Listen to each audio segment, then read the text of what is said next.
Bonjour à toutes et bonjour à tous, je suis ravi de vous proposer cette recette d'œufs au chocolat. Pour réaliser donc cette recette, il vous faut très peu d'ingrédients, uniquement du chocolat. Je n'ai pas pris donc du chocolat professionnel, j'ai vraiment pris du chocolat qu'on trouve dans le commerce. Par contre, je vous conseille pour la recette que je vous propose d'utiliser donc du chocolat noir supérieur avec on va dire 70% de cacao si vous aimez le chocolat un petit peu amer. Ensuite, il vous faudra donc un moule. Pareil, je ne l'ai pas acheté dans un magasin professionnel, je l'ai trouvé très facilement alors sur des sites internet auxquels on peut commander en ligne ou bien dans des vous savez, petits magasins qu'on trouve maintenant dans les zones commerciales dans lesquelles on peut trouver donc ce genre de matériel. Donc moi j'ai pris là pour l'instant, vous avez vu, juste des petits moules à œufs classiques, vous voyez, des petites aspérités pour vraiment voilà, faire penser aux jolis œufs au chocolat, bien évidemment pour les fêtes de Pâques. Allez, c'est parti, on commence cette recette en faisant fondre notre chocolat. Alors je vais vous proposer deux techniques. La première, c'est d'utiliser un bain-marie, c'est-à-dire une casserole dans laquelle vous mettez de l'eau à chauffer. Frémissement, ça suffit. Et puis vous allez prendre donc un récipient, alors en inox ou en verre, peu importe, dans lequel nous allons mettre donc à l'intérieur notre cacao.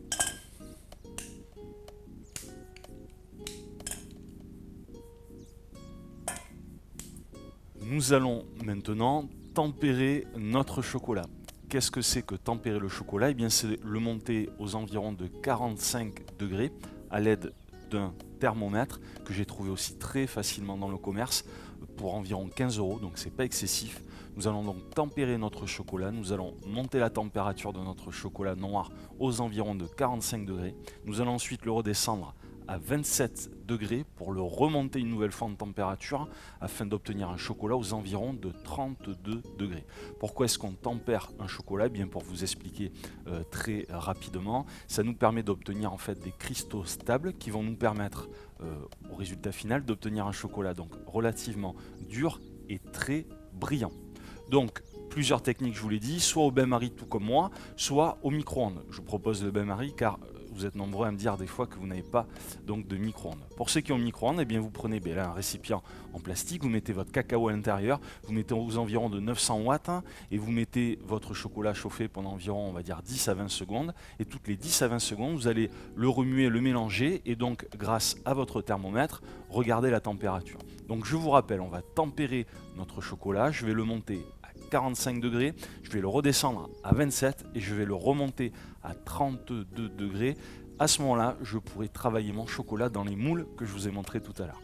Donc vous voyez, moi j'ai déjà commencé à fondre mon chocolat, j'ai mis mon thermomètre pour vérifier la température, je l'ai déjà monté donc à 45 degrés, là je suis à 36, donc je vais le redescendre jusqu'à 27 comme je vous le disais, et tout à l'heure je le remettrai très rapidement donc au bain-marie pour le remonter à 32. Ce que je vous conseille pendant que votre chocolat est en train donc de refroidir, c'est de prendre votre moule, alors du papier absorbant ou un chiffon, et je vous conseille de venir comme ceci bien nettoyer vos moules, tout simplement pour être sûr, voyez, d'enlever les éventuels saleté entre guillemets qui pourrait empêcher votre chocolat de bien adhérer donc en fait à votre moule. Voilà, une fois que vous avez nettoyé votre moule, que vous avez donc descendu à 27 degrés et remonté à 32, on peut passer à l'étape suivante.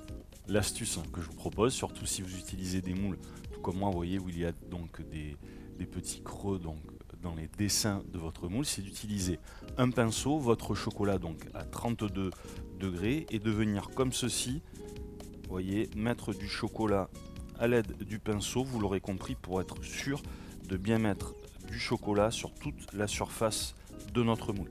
L'astuce que je vous propose est de réaliser donc cette étape deux fois, c'est-à-dire que vous mettez tout d'abord à l'aide d'un pinceau votre chocolat donc sur vos moules, vous mettez ensuite votre moule au réfrigérateur le temps que le chocolat durcisse et vous réalisez une deuxième fois la même opération à l'aide d'un pinceau en mettant du chocolat sur déjà le chocolat que vous avez déjà mis une première fois, vous l'aurez compris, tout simplement pour solidifier la première couche. Une fois que vous aurez réalisé cette deuxième étape, vous remettez au réfrigérateur un quart d'heure de plus et dans ce cas-là, eh bien vous pouvez éventuellement, vous verrez tout à l'heure, réaliser l'astuce suivante que je vous propose.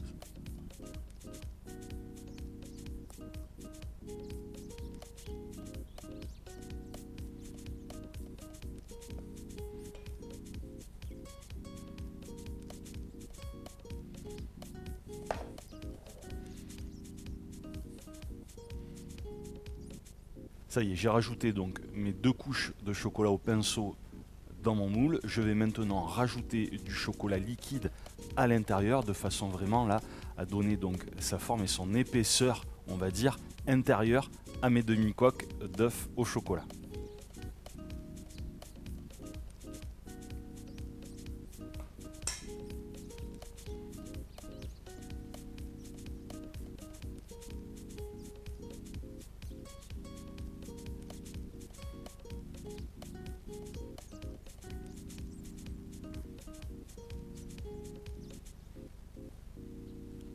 Vous allez laisser couler et incliner comme ceci votre moule de façon à enlever l'excédent de chocolat.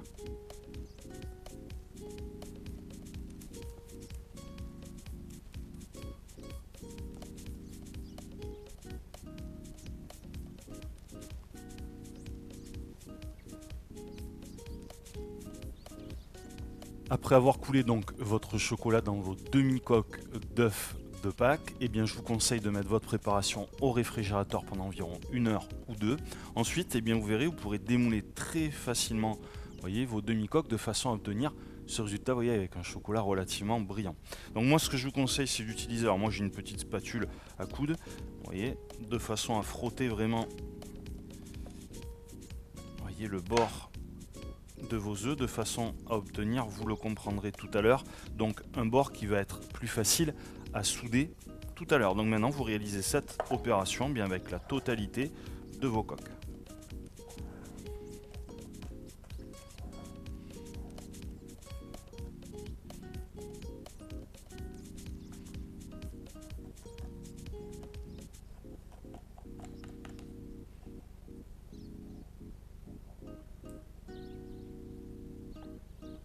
Alors maintenant le but est d'obtenir, voyez, ce résultat, donc un œuf entier avec les 2 parties donc bien soudées. Là, l'astuce que je vous propose, c'est de faire chauffer. Alors moi j'ai utilisé une poêle à crêpes, je l'ai retournée, donc elle n'est pas très chaude, hein. Je peux, voyez, poser ma main quelques secondes dessus. Et je vais maintenant prendre, eh bien, 2 coques de chocolat. Je vais positionner, mais alors vraiment quelques secondes, hein, 2 à 3 secondes, ma coque sur ma poêle et je vais de suite souder mes 2 parties de façon bien à obtenir ce résultat. Attention bien évidemment de réaliser cette opération dans une cuisine qui n'est pas trop chaude, vous l'aurez compris, sinon vous aurez beaucoup de mal bien, à souder rapidement les 2 parties. Vous voyez, vous obtenez ce résultat. Voilà, nous venons de réaliser de superbes œufs de Pâques en chocolat, vous voyez, qui ont un aspect très brillant, ils sont vraiment très jolis. Bien évidemment, vous pouvez conserver donc ces œufs au chocolat pendant environ 2-3 jours dans un endroit, on va dire, à l'abri de la lumière avec une température ambiante, voire froide. Bien évidemment, pas de température élevée pour conserver ces superbes œufs de Pâques. Si cette recette vous a plu, eh bien n'hésitez pas à me rejoindre sur lecookieclub.com ou en vous inscrivant gratuitement sur notre chaîne YouTube ou sur les réseaux sociaux. Je vous remercie d'avoir regardé cette vidéo. N'oubliez pas, prenez du plaisir à faire plaisir aux autres en cuisinant notamment ces œufs de Pâques maintenant que vous savez les faire. Allez les amis, à la prochaine pour une prochaine recette sur lecookieclub.com. Ciao ciao.